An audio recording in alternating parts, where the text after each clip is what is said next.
Okay, and how do you protect the intellectual property there? I mean, how do you ensure that the things don't get stolen by whatever? It always happens. I mean, it happens in companies, it happens everywhere. So, what are the best strategies to protect intellectual property? So I'll say there's lowercase intellectual property and uppercase intellectual property. The thing you're referring to are actual, secrets and things of that nature. And I can't go into a lot of that, but we are a government agency. We are part of the Department of Defense, and so a good chunk of our work is classified, and it's protected through all of the actual security and classification measures there.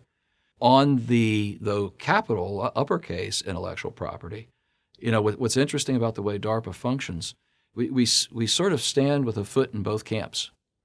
So we do a lot of classified work that never sees the light of day, but we understand that a lot of the technology is out there in the commercial and the academic world, and if we do everything lurking in the shadows, we can't engage with those communities, and we risk just sort of being insular.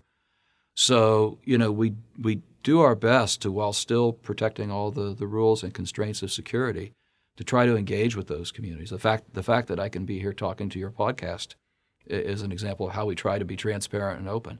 That does create a different kind of IP challenge, because we want to be able to engage with startups. We want to be able to engage with commercial companies that have some legal IP. And so it's interesting. One of the things that also is nice about DARPA is we've got, even though we're a government agency, we have a lot of flexibility that other agencies don't have. We've been able to get a lot of special authorities, and a good example is on contracting, because that's where a lot of the IP constraints pop up. In a traditional U.S. government research contract, the default is what's called government purpose rights. That basically says, hey, company or university, we're paying for your research. And as a result, we want to be able to get access to it. We don't have to pay for it twice, once to fund your research and then once to have to buy a license back from you. But that being said, we understand we want to partner with people that have done a lot on their own and have put a lot of their own investment or a VC's investment or whatever. And we respect that. So we will occasionally enter into special contracting relationships where there's a policy within the U.S. government called other transaction for prototyping. And DARPA makes a lot of use of that as an example, so that we can engage in more of a traditional type of almost business type of contract with people, as opposed to a strict government contract. So a lot of different ways that we try to engage and protect people's IP. Do you know what's the percentage of DARPA projects that pay off, and how many develop unexpected spin-offs? So that's a really tough question, because, as I was saying before, most of our technologies don't go immediately into use. We're usually working things that, by their nature are contrarian or thinking about a problem differently.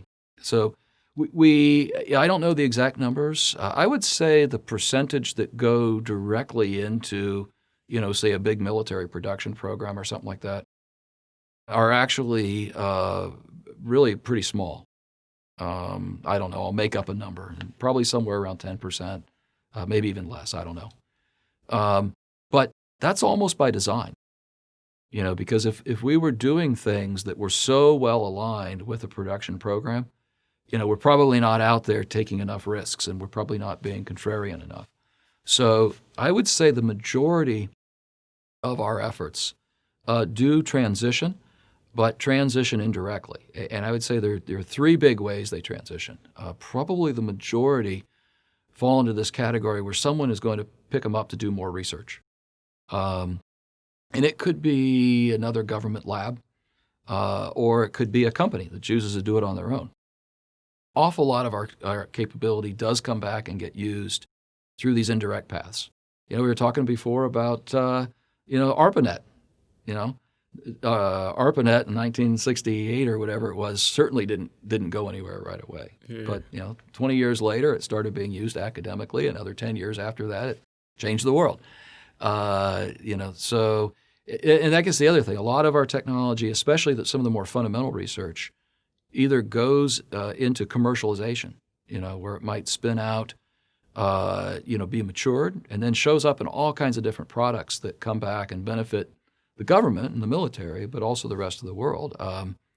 Something that I think your listeners that you've covered before, MEMS, microelectronic mechanical systems.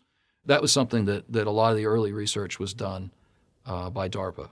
And none of it went directly into a DoD product, but the component level things get matured, and then they start showing up in all kinds of products, from ejection seats in military aircraft to your cell phone accelerometer. And actually, it's interesting. This is outside the field of my office, but a lot of the big current push for vaccines for the COVID-19 pandemic, DARPA did not directly fund any of that vaccine development, but some DARPA research about a decade ago led to the original research into messenger RNA based vaccines. And the fact that they were able to develop those vaccines so quickly, it wasn't just about governments throwing a lot of money at it. It was that there was this new technological foundation that enabled them to look at vaccine development in a different way. We transition things in a lot of strange different ways, and I think a majority do have an impact in some regard, but just not in the way that people like to think in terms of that direct one-for-one transition. Thank you for listening to this conversation with Dr. Timothy Grayson. And I also like to thank DARPA's communication team for making this possible. If you enjoyed this video, please leave a comment below, like, subscribe, turn on the notification bell, and support this channel on Patreon. This podcast will be also available on Spotify and Apple Podcasts, and you can find the links in the description below. Thanks for watching.